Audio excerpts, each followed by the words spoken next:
Okay, so this is the triple paper for 2004.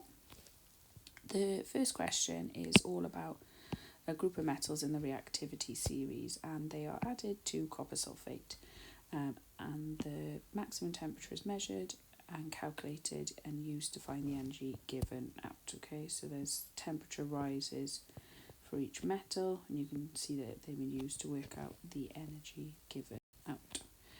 So they said the initial temperature was 19.7, maximum temperature is 5.2. Take that away from each other to work out which metal it was, and it was zinc if you looked at the table. Tick the box next to the conclusion the student can draw results. The higher the metal in the reactivity, the greater the energy given out. Then it asked you to form a symbol equation for the following reaction. So nickel is Ni. They even went as far as to give you the ions. You didn't even have to find them. They are exactly the same, so it would have just been, you don't need to top them because it's the same. Give the term used best to describe this type of reaction. Displacement, because the more reactive metal will displace the less reactive metal. Then they gave you a temperature rise, and they asked you to calculate an equation. Calculate an equation, give an answer to the equation. So the volume of solution they gave you was 50. 4.2 is a constant value, which you'll study more at A-level, and then the temperature rise was they even gave you there. Times them together. I must have made some sort of error with my calculator. Be careful though, because it was 2 marks, and it said to the nearest 100 joules, so just be careful that you rounded it to the nearest 100 joules, because that would have only given you 1 mark there if you've just done that. Blank page. Then it goes on to do electrolysis of water. So this is the electrolysis of water. Give the test the student would use to carry out the presence of oxygen. Relight a glowing splint. That would be how you test for the presence of oxygen. It was only 1 mark, but nice. Remember, that is year 10, so it's nice that they give you a mark. Give the volume of hydrogen that you would expect for the same 10 centimetres cubed of water. If you look, you've got 2 hydrogens for every 1 oxygen, so you would times it by 2, so that would give you 20.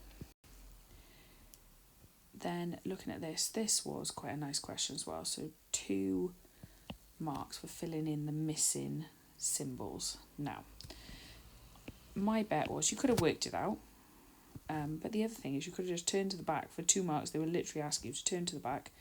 Bromide or bromine would have been Br minus, copper was Cu2 plus. Give the name of substances A, B and C. So metal A is lead, forming at the negative anode because lead is 2 plus. Gas B was chlorine. Now the reason it's chlorine is because if it's a halogen present, they go straight towards the cathode, and that's aqueous solutions, electrolysis of aqueous solutions. That is a little bit of a tougher question there. The first one was nice and easy, because they were basically asking you had 2, lead and bromine. They were asking you which one was going to go to the anode. The second one then is aqueous solutions, and remember the rule is if it's a halogen, that will go towards the positive cathode. And then finally again, this is another aqueous compound, and they're asking you to form the name of the aqueous compound. So in this situation, that's going to be the water that makes it aqueous, so the compound was going to have to be these 2. They're asking for the starting point of the compound. That bit of the question was tough, that 3 mark bit there. The top 2 marks was nice and easy. Then question number 3, got a structure of diamond and graphite. Give the name that represented the dot in both diagrams. They're allotropes of carbon. We know them to be allotropes of carbon, so that's what they're asking for there. And then they're both types of covalent bonds. They're giant covalent, but they are both types of covalent bonds because they share electrons. Give 2 properties of graphite that are different from those in diamond. Give a use relating to the properties. So they both potentially have that, and they're both potentially that. So we're looking at this and this. Conduct electricity, and that's used in wiring. and then soft, and that's used in pencils. This was a bit of a really awkwardly done question. So you've got sodium reacts with oxygen to form ionic compound sodium oxide. So they gave you an ionic compound. In the following diagrams, dot and cross diagrams represent the electrons in sodium and oxygen. Complete the diagram, complete the electron structures. So what's going to happen is that sodium gives that, and that sodium gives that. Now that isn't expected, I've just done that. Complete the electron structures. So oxygen is going to have gained 2. Sodium will go down to its next shell because it's lost 1, and then give the charges. I tell you what I've missed out there, so I wouldn't have got all the marks, is the 2 minus. Okay, very weird way of doing it, but just go with, I can imagine some mistakes were made there because of the layout of the question. Complete the balance symbol equation. So sodium plus oxygen goes to sodium oxide. You want to be doing a top swap drop. So Na1O2, swap them, Na2O1, drop them, Na2O1. And then, if in doubt, put a 2 in the box. Then it goes on to do a covalent bond. Now they didn't tell you it was a covalent bond, but these are both non-metals, that's in group 7, that's in group 6, okay? And you can see they told you where oxygen was and where fluorine was, and you can see that they're sharing electrons each. Tick the statement best describe where oxygen difluoride has a low melting boiling point. The bonds between the molecules are weak. Blank page. Complete the symbol equation for each reaction. So the first one, to produce salts, the first one you've got a metal on its own, and you've got nitric acid. So the thing that was missing was the hydrogen gas because it was a metal on its own. The next one then, you made magnesium chloride, so the acid that you need is HCl. The final one then is an insoluble salts question. So it's a little bit more tricky. Again, there was a mark for each, so 2 marks out of 3 would have been great.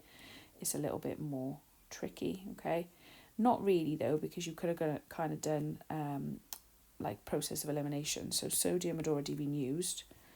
Sodium nitrate had already been used. So you've got lead and chlorine left. Do a little top swap drop.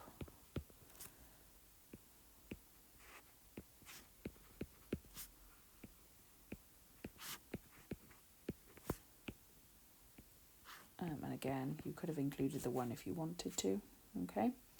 But that was most really hard of the 3 that you had to do.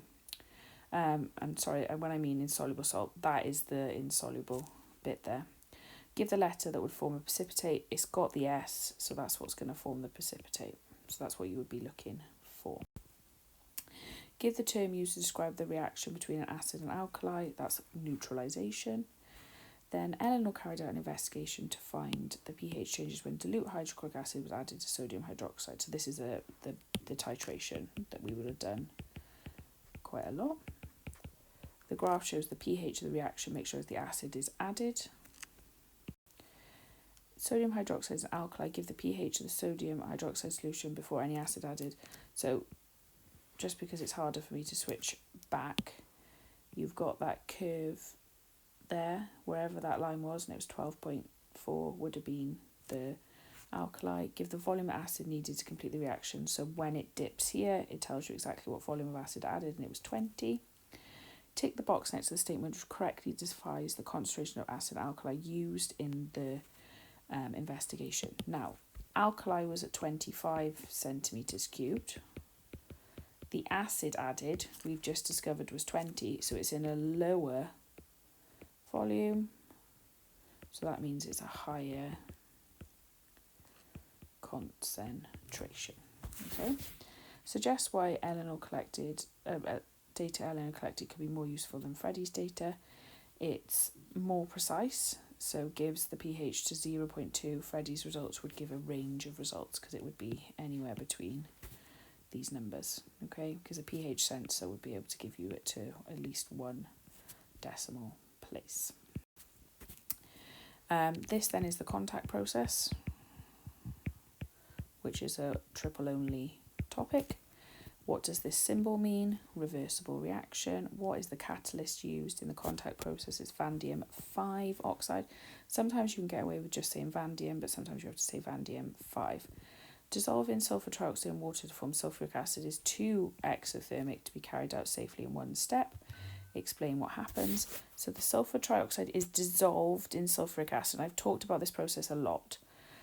To make oleum. The oleum is then dissolved in water to make sulfuric acid. I've talked about how you have to add sulfuric acid to this to then form the sulfuric acid. A nice little graph for 3 marks. Okay, you can see there I've missed a point. I made it, so I must have done it in pen, so I haven't been able to rub it out. So catalyst in stage 2 will not work below 400 and breaks above 620. State what happens to the percentage yield of sulfur trioxide when the temperature increases. It decreases, and you can see that there. Use your graph to give the temperature range that would produce a yield of 90 to 99. So you want to find 90 on your graph, which is there. You want to find 99, and they're the values that I've given by there. Again, quite nice marks, nice 5 marks there, just looking at a graph. General form of alkenes, okay, so they're the ones with the carbon-carbon double bond. Polymerization, when you're drawing a polymer, okay, notice how they've included the N. They've even done it like stretched out for you. All you had to do there is remove the double bond. Complete the equation by drawing the structure of the product form when ethene reacts with bromine. So you're going to get rid of your double bond and add them on. Remember, carbon has to have 4 bonds every time. So you've got 1, 2, 3, 4. Name the type of reaction. It's addition. You're adding bromine to a solution. Ethene burns in air, forming carbon dioxide and water. So that's complete combustion. So you've got carbon dioxide you had to give the symbol for. And again, it was a trusty, if in doubt, put 2s.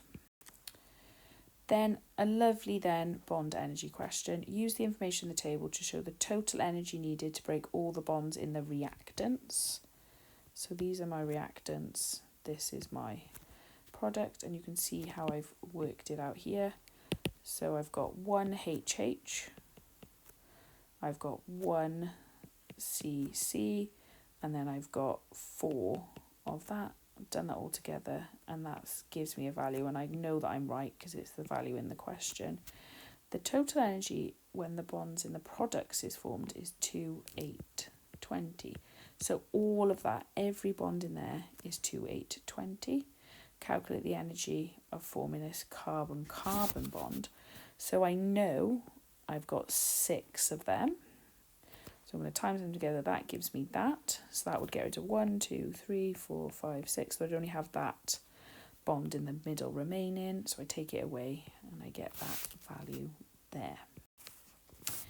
Then it says to work out the energy profile. So I know it's minus 124 because I did reactants minus product. So a lot of work then for 1 mark because you had to work out that it was 124 and then be able to tick the exothermic graph. Isomers A, B and C all have the molecular formula C4H8, so they're all alkenes. Give the letter of the structure fitting each of the following names. So but-1-ene, so the carbon is on the first bond. But-2-ene, the carbon-carbon double bond is on the second bond. And then remember we called that a methyl group. Nice little bit of reading here for you to do and extracting some information. Then a bit of a tick box. So tick the box next to the ratio of bioethanol and petrol in E20. So you can get that from the question. It was 20% to 80%. Tick the box next to the statement that describes the effect of increasing the percentage of bioethanol in fuel. So the energy value decreases. Give one reason undermines the claim burning bioethanol is carbon neutral. CO2 is still released. So even though it's taking in CO2, it's also still releasing CO2. So it's hard to say that you're technically carbon neutral. Give the structure of ethanol, which is a nice easy question. We've drawn that out before. Ethanoic acid reacts with magnesium carbonate. A salt is formed. Okay. Ethanoate is the end of anything used in ethanoic acid. So you've got magnesium, and then they've given you the formula for ethanoate. So you would do magnesium is 2 plus ethanoic is that. So you would do top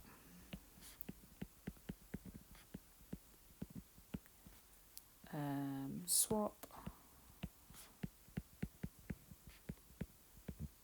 and then drop. Oh, done that wrong. Drop. Got to put it in the bracket. Like that. Okay, tough questions there for 2 marks because they're relying on quite a little bit of knowledge of like weird ions that you might have found a little bit harder. Then we've got a lot of information here. Okay, draw a line to the unknown compound to its correct chemical name. So it's not copied very well. So things you kind of want to be looking at. Adding acid, that means that it's going to be carbonate because it turns lime water cloudy. That means this here, this pungent gas, red litmus paper blue, means it's some sort of a ammonia. Then we've got barium chloride, so that's going to be a sulfate. And we've also got silver nitrate, so that's barium chloride there, that's silver nitrate. White precipitate, why am I writing white, is going to give you a chloride. So that kind of helps us here a little bit. Anything with sodium hydroxide, anything you see with a blue precipitate, think copper, and green is ion. So I've worked them all out. So C is copper chloride, A then is ammonia carbonate, and then B is iron sulfate. So I would have filled it in with what you knew. You could have done it with half marks as well to kind of work out where you were. Notice how I've seen an electrolysis question and I've written that straight away. Bit of an odd 6 marker for you guys, but it was quite nice. So aluminium moves to the negative cathode, gains 3 electrons and is reduced, and I've done a half equation. Oxygen moves to the positive anode, loses 4 electrons and is oxidized, and again I've done the half equation. Nice little question then about, apart from workforce and local transport infrastructure, explain one other important factor when choosing a site for the aluminium extract plant in the UK, close to a power station for electricity to carry out electrolysis. Last question then is a little bit about concentration and moles, which we have done in triple. So they actually went as far as to give you the equation for working out concentration. Remember, we did it like that. They've just rearranged it, and they also told you that 1 decimeter cubed equals 100 centimeters cubed. They then said a technician prepared 250 centimeters cubed of 0.5 mole of citric acid. Calculate the number of moles. So they gave you the equation like that, but you would have known the equation like that because that's what I've taught you. So N number of moles equals C times by V. So I've taught exactly what I've done there. Concentration times by volume, and I've remembered to divide by 1,000. Gives you that number of moles. They then asked you first, okay, they wanted to work out then the mass of citric acid. So you're using the one from year 10 now. Using the one from year 10. So number of moles, you've worked out in your first question there. We want to work out the mass, we need to work out the MR. MR then, that's the, so I form my own version of the table by there. So I had 192 as my total for that. And then moles, times them together, so the mass would have been 24. Okay, that's actually quite a nice question to finish off, as long as your maths and your calculate good. Additional page, you can read it, blank page, table of ions and a periodic table.